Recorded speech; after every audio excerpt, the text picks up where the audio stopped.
Hi friends, അസ്സലാമു അലൈക്കും. നമ്മളിന്ന് ഇവിടെ ഉണ്ടാക്കാൻ പോകുന്നത് ഒരു ബട്ടർ സ്കോച്ച് ബനാന പുഡിംഗ് ആണ്. അപ്പോൾ ഇതെങ്ങനെയാണ് ഉണ്ടാക്കുന്നത് നമുക്ക് നോക്കിയാലോ.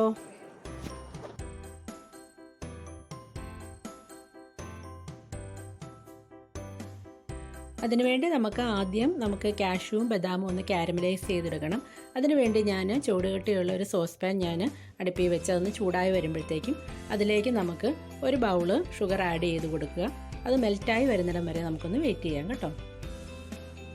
അപ്പോൾ ഷുഗറെല്ലാം ഇതുപോലെ മെൽറ്റായി വരുമ്പോഴത്തേക്കും നമുക്ക് അതിലേക്ക് കുറച്ച് ബദാമും കുറച്ച് നട്ട്സും ഒക്കെ ഇതിലേക്ക് ആഡ് ചെയ്ത് കൊടുക്കാം. അപ്പോൾ ഇതെല്ലാം ലോ ഫ്ലെയിമിൽ വെച്ച് വേണം നമുക്കിതെല്ലാം റെഡിയാക്കാനായിട്ട്, അല്ലെങ്കിൽ ഇത് പെട്ടെന്ന് കരിഞ്ഞു പോകും. അപ്പോൾ നമുക്കൊരു കൈപ്പരസമായിരിക്കും ഷുഗർ കാരമലൈസ് ചെയ്യുമ്പോഴത്തേക്കും കേട്ടോ. നമുക്കൊരു പ്ലേറ്റ് എടുത്തിട്ട് അതിലേക്ക് കുറച്ച് ബട്ടർ സ്പ്രെഡ് ചെയ്ത് കൊടുത്തിട്ട് ഈ കാഷ്യൂവും ബദാമും കാരമലൈസ് ചെയ്തത് ഇതിലേക്കൊന്ന് സ്പ്രെഡ് ചെയ്ത് കൊടുക്കാം. അതിനുശേഷം ചൂടാറി കഴിയുമ്പോൾ നമുക്കിതൊന്ന് ക്രഷ് ചെയ്തിട്ട് ഈ പുഡിങ്ങിൻ്റെ ഇടയ്ക്ക് ഇത് നമുക്കൊന്ന് ഇട്ട് കൊടുക്കാവുന്നതാണ്. നമുക്കിനി അടുത്തായിട്ട് ബട്ടർ സ്കോച്ച് സോസ് റെഡിയാക്കി എടുക്കാം. അപ്പോൾ അതിനായിട്ട് അതേ ബൗൾ തന്നെ ഞാൻ വെച്ചിട്ട് അതിലേക്കൊരു 1/4 ബൗൾ ഷുഗർ ആഡ് ചെയ്തിട്ട് അതൊന്ന് മെൽറ്റായി വരുന്നിടം വരെ നമുക്കൊരു ലോ ഫ്ലെയിമിലിടുക. അതിനുശേഷം നമുക്കതൊന്ന് ചെറുതായിട്ട് കാരമലൈസ് ചെയ്ത് ഇതുപോലെ നിറം മാറി വരുമ്പോഴത്തേക്കും നമുക്കതിലേക്ക് ബട്ടർ ആഡ് ചെയ്യാം. ഒരു 1/4 ടീസ്പൂൺ ബട്ടറാണ് ഞാനിതിലേക്ക് ആഡ് ചെയ്തിരിക്കുന്നത്.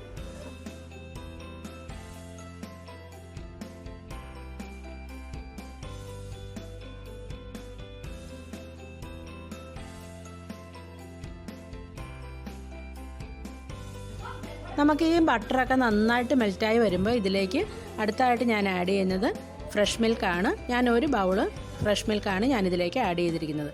അതുകൂടി ഒഴിച്ച് കഴിയുമ്പം ഇത് നല്ലതായിട്ട് കട്ടിക്ക് വരും. അതിന് ശേഷം അതൊന്ന് മെൽറ്റായി വരുന്നിടം വരെ നമുക്കൊന്ന് നന്നായിട്ട് ഇളക്കി കൊടുക്കാം.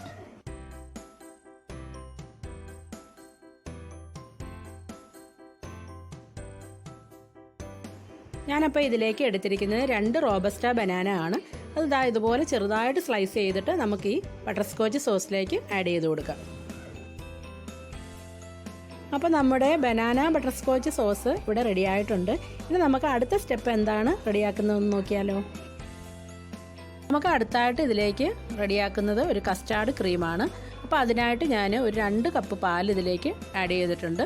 അതിന് ശേഷം ഞാൻ അതിലേക്ക് 2 ടേബിൾ സ്പൂൺ കസ്റ്റാർഡും കൂടെ, അതായത് വാനില ഫ്ലേവറുള്ള കസ്റ്റാർഡാണ് ഞാനിതിലേക്ക് ആഡ് ചെയ്തേക്കുന്നത്. അതും കൂടെ മിക്സ് ചെയ്തിട്ട് നമുക്കതൊരു ലോ ഫ്ലെയിമിലിട്ട് ഇതൊന്ന് നന്നായിട്ടൊന്ന് കുറുക്കിയെടുക്കണം. ഇതിലേക്ക് ഒരു 6 ടേബിൾ സ്പൂൺ ഷുഗർ കൂടെ ആഡ് ചെയ്ത് കൊടുക്കാം. അപ്പോൾ നമ്മുടെ കസ്റ്റാർഡ് ക്രീം എല്ലാം ഇതുപോലെ കുറുകി വന്നിട്ടുണ്ട്. ഞാനപ്പോൾ ഇതെല്ലാം ഇനി ഒന്ന് സെറ്റ് ചെയ്തെടുക്കട്ടെ കേട്ടോ. ഞാനപ്പോൾ ഇതുപോലെ ഒരു ഗ്ലാസിൻ്റെ ജാറിലേക്കാണ് ഇത് സെറ്റ് ചെയ്യുന്നത്. അപ്പോൾ ഞാൻ ആദ്യം ഈ ബനാന നമുക്ക് സ്ലൈസ് ചെയ്ത് ഇതിലേക്കൊന്ന് സെറ്റ് ചെയ്ത് കൊടുക്കാം.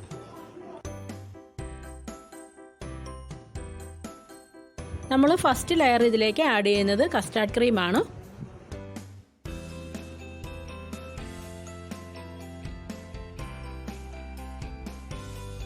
നമ്മൾ സെക്കൻഡ് ലെയർ ആഡ് ചെയ്യുന്നത് ബട്ടർ സ്കോച്ചിൻ്റെ ബനാന സോസാണ്.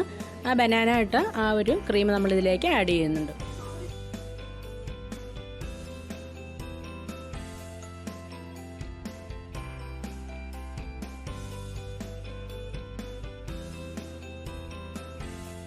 നമുക്കിനി ഇതിൻ്റെ ഇടയ്ക്ക് ഈ കാഷ്യൂവും ബദാമും കാരമലൈസ് ചെയ്ത് ക്രഷ് ചെയ്തത് ഒന്ന് ചെറുതായിട്ട് ഇതിൻ്റെ ഇടയ്ക്കൊന്ന് കടിക്കാനായിട്ടൊന്ന് ഇട്ട് കൊടുക്കാം.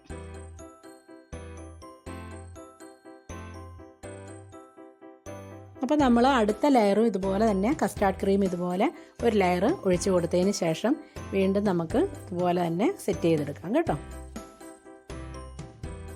നമുക്കിതിലേക്ക് ലാസ്റ്റ് നമ്മുടെ റോബസ്റ്റ ബനാന ഇതുപോലെ കട്ട് ചെയ്ത് വെച്ചിരിക്കുന്നത് ഒരു ലെയർ ഇതിൻ്റെ മുകളിലായിട്ട് ഇട്ട് കൊടുക്കാം.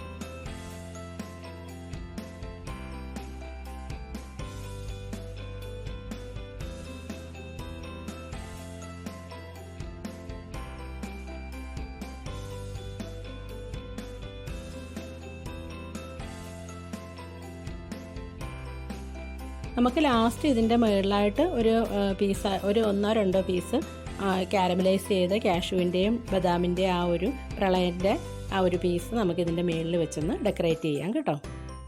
അപ്പം നമുക്കിനി ഇത് ഒരു 3 മണിക്കൂറെങ്കിലും ഫ്രിഡ്ജിൽ വെച്ചതിന് ശേഷം നമുക്കിത് സെർവ് ചെയ്യാം കേട്ടോ. അപ്പോൾ വളരെ ഈസിയും ടേസ്റ്റിയും ആയിട്ടുള്ള ബനാന ബട്ടർ സ്കോച്ച് പുഡിങ് ഇവിടെ റെഡി ആയിട്ടുണ്ട്. ഇതെല്ലാവരും ഉണ്ടാക്കി നോക്കണം. കുട്ടികൾക്കും വലിയവർക്കും എല്ലാവർക്കും ഇഷ്ടപ്പെടും ഈ പുഡിങ്.